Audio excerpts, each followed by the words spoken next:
l'intérêt d'une politique territoriale n'est pas d'exploiter les richesses du sol et du sous-sol, c'est d'attirer l'intelligence du monde entier pour qu'elle vienne apprendre sur votre territoire et d'attirer les capitaux du monde entier pour qu'ils viennent investir sur votre territoire. C'est-à-dire que ce n'est pas l'analyse de ce que j'ai qui fait ma force et ma puissance, c'est l'attractivité que je vais offrir pour faire en sorte que l'intelligence du monde entier et les finances du monde entier viennent investir sur mon territoire.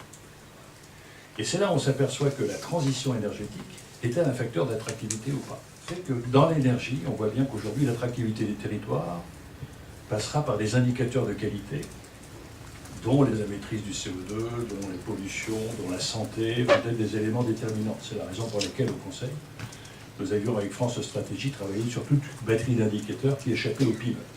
Si on est dans la société de l'innovation et de l'information, comment se fait-il que l'Europe accepte que 50% des chercheurs sont américains et chinois et que la faiblesse de la recherche européenne crée demain un fossé absolument invraisemblable, alors que nous avons toutes les pépites françaises, notamment dans le numérique.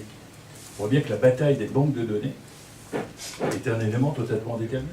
On voit bien que la problématique de l'énergie, c'est est-ce qu'elle peut faire du lien, est-ce qu'elle peut connecter les individus. Et c'est quelque chose de tout à fait troublant, car c'est un autre défi politique.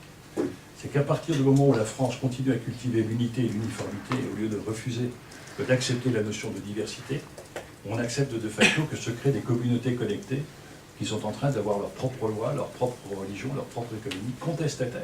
Pour remercier Jean-Paul Delevoye de ce discours à la fois stimulant et optimiste. Parfois, je ressens peut-être un peu d'exagération dans l'optimisme, car le territoire, il est vrai, c'est un port d'attache face à l'incertitude de mondialisation sur tous les sujets qui, effectivement, peut constituer une dimension angoissante et stérilisante. Le risque, évidemment, c'est que symétriquement, le repli sur le territoire puisse manquer d'une vision et soit empreint de conservatisme. Et que le risque, c'est que le territoire, c'est là pour que rien ne change. Et vivant très souvent dans un monde rural, dans la Sarthe, je ressens profondément l'attitude des populations qui disent la Sarthe, on y vit bien, on pourrait y vivre mieux si l'État, etc., mais le manque de vision que vous avez souligné comme indispensable n'est pas palpable. Donc, il y a chez vous un discours de confiance sur la capacité des territoires à devenir porteurs d'une innovation, porteurs d'une vision. Alors je crois que ceci c'est très positif, mais qu'en l'état actuel des choses, ce n'est pas universellement le cas. Par contre, j'ai trouvé que votre discours sur d'autres thèmes était plutôt pessimiste.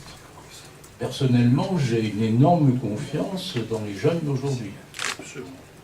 Et si on fait référence trop souvent à la situation caricaturale de l'Île-de-France, où il y a en fait des ségrégations qui empêchent le brassage des jeunes d'avoir une ambition partagée, je constate au contraire que dans beaucoup de régions qui marchent, c'est une réalité que la jeunesse a aboli les barrières, résonne de façon communautaire, mais au bon sens du terme, entre jeunes, toute communauté traditionnelle partagée, et qu'il y a là quelque chose d'extrêmement positif, pour peu, effectivement, que les superstructures territoriales et nationales leur laissent la possibilité d'épanouissement qui doit être la leur. Et donc, encore merci. Je partage vraiment votre optimisme, mais mon optimisme à moi est plus fondé sur la jeunesse qui monte et qui va partager, me semble-t-il, une vision sur l'énergie, mais ceci n'est qu'un point particulier, mais sur la société et la manière dont ils participeront à la vie, et c'est bien au niveau territorial qu'ils pourront s'épanouir. Je vous trouve par contre un peu trop optimiste sur la possibilité, dans l'état actuel des choses, que les territoires aient véritablement la vision conduite à ce dynamisme.